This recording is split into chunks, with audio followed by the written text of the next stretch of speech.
Europe 1, 7h17, Thomas Soto. Le regard d'Yves Tréhard. Bonjour Yves. Bonjour Thomas, bonjour à tous. Ce matin, vous regardez fixement Jean-Luc Mélenchon et il y a quelque chose que vous n'arrivez pas à comprendre, c'est pourquoi le candidat de la France Insoumise n'appelle pas clairement à voter Macron au second tour. Oui, c'est l'une des surprises de cet entre-deux tours. Mélenchon n'a pas appelé ses troupes à faire barrage à Marine Le Pen le 7 mai prochain.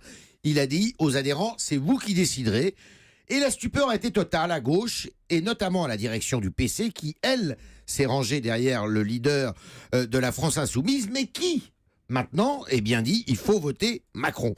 Alors on est très loin du second tour Chirac-Le Pen, évoqué dans le kiosque d'Europe 1 tout à l'heure, en 2002, quand Mélenchon déclarait haut et fort « Mettez des gants si vous voulez, des pinces ou ce que vous voulez, mais votez, abaissez le plus bas possible Le Pen ». Eh bien 15 ans plus tard, Mélenchon accepterait donc de passer pour un traître au Front républicain et ne verrait plus le diable dans la famille Le Pen. Est-ce le dépit de la défaite qui l'incite à ne pas donner de consigne de vote ?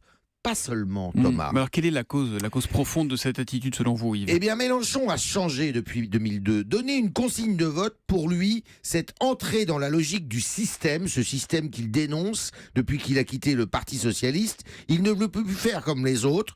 Refuser le système, c'est un acte d'insoumission et c'est aussi voter blanc au second tour ou s'abstenir comme pour signifier qu'il n'y a rien ni personne en dehors de lui pour changer le cours des choses. Il est le seul rebelle contre tous. Ne pas appeler à voter Macron, c'est également, pour lui évidemment, prendre une revanche sur Hollande.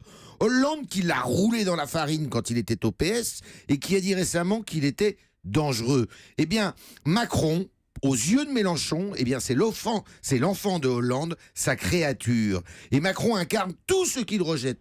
La finance, le mondialisme effréné, l'élite sans vergogne qui va s'encanailler le soir à la rotonde à Montparnasse et qui est prête à faire cracher son sang au peuple et qui est la cause, d'après lui, justement, de l'émergence du Front National. Est-ce que Mélenchon ne ménage pas aussi un petit peu l'avenir ? Est-ce qu'il joue pas le coup d'après ? Eh oui, c'est fort possible, car il a lancé une belle dynamique, même si son avenir, à lui, eh bien, il y a beaucoup de doutes dessus. Mais des législatives arrivent là, et le PS est très faible. Alors Mélenchon se dit que pour rester insoumis aux yeux de son électorat, et qui présente une certaine porosité, cet électorat, avec celui du FN, eh bien, il faut éviter de se compromettre avec le système, avec l'ennemi.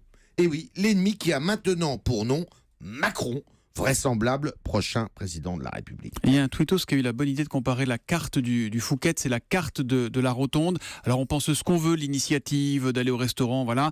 C'est vraiment pas du tout la même gamme de prix. La Rotonde, c'est une brasserie parisienne. Voilà, que les choses soient claires. C'est simplement factuel, on ne s'énerve pas. Merci beaucoup, Yves Tréhard.